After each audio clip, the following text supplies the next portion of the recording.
Hello, I'm Dr. Lou Cella, sport and performance psychologist, and in this video we're going to discuss how Flexbone Playcalling and the hit chart go hand in hand. Okay, so we're going to take the Playcalling, the if-then methodology that matches up with what Army and Air Force are currently doing and combine it into a hit chart so you understand how the Playcalling and the hit chart go hand in hand so you're able to attack every area on the football field. So let's begin. So when you play call the Flexbone offense, everything starts with the zone dive. That's listed as D right here. So zone dive is where it all starts. Okay, that changed about 7-8 years ago when Army started triple teaming whoever aligned over the guard. Although the zone dive is an off tackle run because the B-back, once he gets the ball, stays behind the tackle and eventually breaks out the tackle's play side hit. So it's an off tackle run.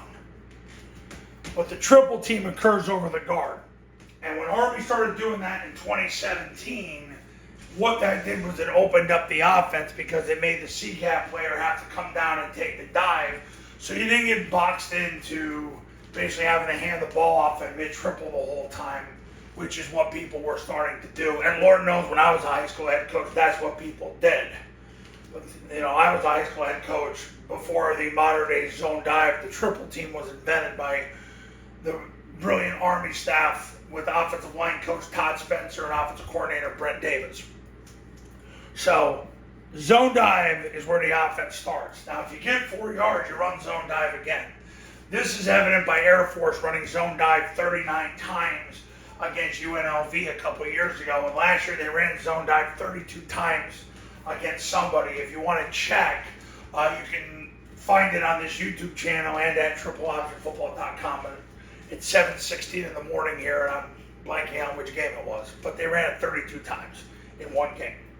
So you run zone dive, you get 4 yards, you run zone dive again. I've talked about the importance of getting 4+ yards on first down. If you do that, your chance of winning is 99%. I mean, Brian Billick was talking about this in the early 1990s, about if you can get 4 yards rushing on first down, you literally can't lose. 30+ years later, it's maybe more evident than ever because people don't try. Well, if you do, watch what happens because it's not as hard as you think, and my clients can back that up. All right. Run zone dive, get 4 yards, run zone dive again. If you don't get 4 yards on zone dive, you come back, you run the follow and the kick. Because what happens is, if the C-gap player is not taking the dive, it means he's taking the quarterback. When that happens, you're going to get him to misfit on the quarterback by either running follow, which will end up having the B-back kick him and run up inside, or you'll either load him with the receiver or the heavy tackle, which basically allows the quarterback to run outside. So you get the C-gap player to misfit on the quarterback. That's why Army had so much success with both those plays last year, especially follow, because they get the C-gap player to misfit on the quarterback. So you run zone dive, you get 4 yards, you run zone dive again. You don't get 4 yards on zone dive, you run follow or kick. Follow is run off the A-back. Kick is run off the receiver or the heavy tackle if you're in heavy, the third guy on the surface. They're the point of attack because no matter what happens, you're running off the A-back's right hip when you run follow, or his play side hip, I should say.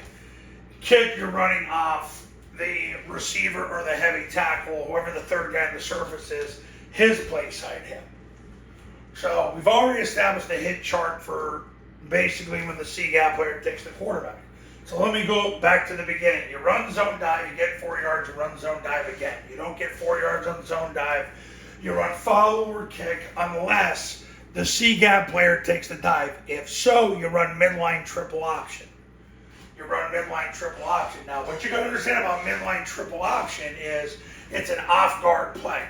At its initial point of attack, it's an off-guard play because the B-back sprints through the ball, then sprints through the play side hip of the guard, then sprints through the end zone. So if the defense forces you to hand the ball off, And yes, I understand you're trying to run this when the C-gap player is taking the dive, so you don't have to do that.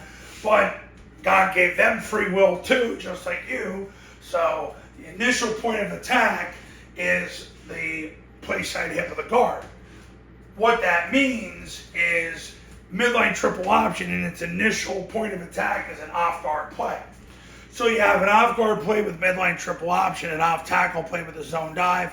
You have an off A-back play with the follow, an off receiver play with the kick. So you see how your play calling matches your point of attack. Now for a lot of people that are new, or a lot of people that read all the free information over the internet, you kind of look at it, and people don't always realize that zone dive is an off tackle run.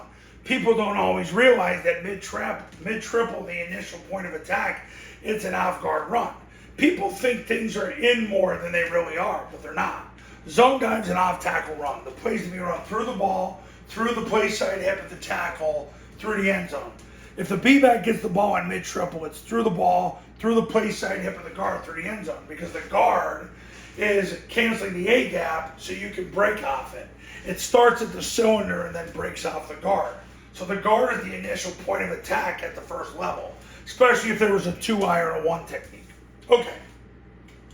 Now, if they blitz, you run the toss, which is listed as R for rocket. So when you run the rocket toss, that's how you beat the blitz. Paul Johnson put it in 20 plus years ago, and Air Force, and in this case, Jeffrey Munkin, that's what they use to beat the blitz. So rocket that's the play that's run at least a yard outside of the receiver, the heavy tackle, so the point of attack is on the perimeter. So that's what you got there. Now the only other thing is short yardage, goal line, quarterback sneak is a cylinder run because it's run off center. So you have a complete and total hit chart that goes hand in hand with the play calling for the run game. In the pass game, basically the primary pass plays are vert, boot. If you put the receivers out wide, you'd have switch. Switch really is run inside the hash. Vert is generally run at the hash. Boot is generally the primary first option. The ball is thrown to the sideline for the corner routes. So you got corner routes as the first option on boot. On switch, it's a skinny post. It's run at 15 degrees inside the hash. Vert is when the receivers run up the hash to split the post safety. The one thing about the modern day offense with Army and Air Force is, and you'll see this at times, where they like to run switch to the short side of the field. So they'll run switch right because they'll have the receiver here at the bottom of the numbers and they'll let him break inside the hash. And that's why you'll see the ball thrown what usually looks like it's the middle of the field. But really it would be just inside the hash because they're running it to the short side. However, when you run the boot back and you throw the backside post, that's the best way to get the ball to the middle of the field. So when you're going against a post safety and the post safety gets out of the way on when he sees the rocket fake and you come back and throw the post, always been a great way to attack the middle of the field, especially against the post safety. I'm not going to lie to you, against split safeties, it's very, very hard to throw the ball to the middle of the field unless you make both of them miss. So I've learned that from the 4 decades of doing this and teaching this to clients. So how does Flexbone play calling and the hit chart go hand in hand? You run zone dive, you get 4 yards, you run zone dive again. You don't get 4 yards on zone dive, you run follow or kick, unless the C-gap player takes a dive. If so, you run midline triple option. You run rocket versus the blitz, quarterback sneak, and short yardage goal line. In the passing game, you got switch, vert, and boot. And feel free to use the boot back to attack the post safety in the middle of the field. My clients get post safeties about 90% of the time. And the smaller the school, it's almost automatic. They'll get more no safety defenses than split safety defenses. Because people are terrified of the zone dive and what comes off, and especially if the quarterback runs. However, if you defend this long enough, you start to realize it's pretty foolish to it's pretty foolish overall to try to defend the offense with no safeties, because when you try to defend it with no safeties, what ends up happening is you misfit on the quarterback and he's out the gate. So, yeah, this is how Flexbone play calling and hit chart goes hand in hand. So now you're able to attack every area of the 53 and a third and the passing game, and it matches your play calling.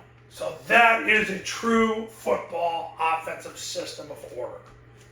Now, Triple Option Football Academy camps are $29.97 to $39.97 depending on your geographic region. Online camps, all you need is an iPhone and a Bluetooth speaker, and it's $19.97. Same camp I've done the last 16 years for $19.97. If you do a camp, you get the online academy for free. If you just want to do the online academy, it's $9.97. Go to this website for more info. Call that number to become a client. I do separate academies for 8, 9, and 11 man. I do separate camps for 8, 9, and 11 man. And I will see you in the next video.